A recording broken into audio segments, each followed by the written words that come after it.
Thank you so much for joining us. Let's start off with France. How much of a wake-up call is this for Hollande, and will it make a difference? I think it's a big one, and indeed it will make a difference in the sense that if it would be necessary to find some external support to create acceptance on the necessity of change and what you exactly want to do, I think this will very much help. Right, okay, then S&P's downgrade in France. Germany is expected to have an impressive trade surplus later today. Are the imbalances getting ever bigger? The problem of the imbalances is that people tend to point with a finger at Germany like you have to do more to support your spending and so on.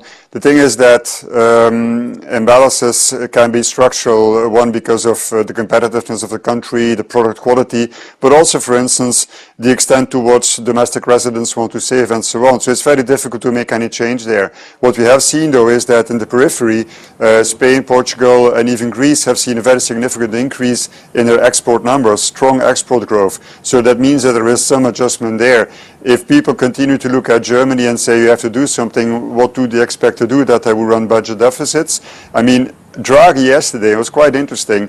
He was saying that we need to have more inflation in the Eurozone to avoid that the periphery enters into deflation. That's another way of saying that Germany needs to accept more inflation as well. And they're already running close to 2%. So I'm meaning they're already pushing it a bit far with that respect, and then to go even further and say you need to run bigger deficits to boost spending. I think that's too much asked.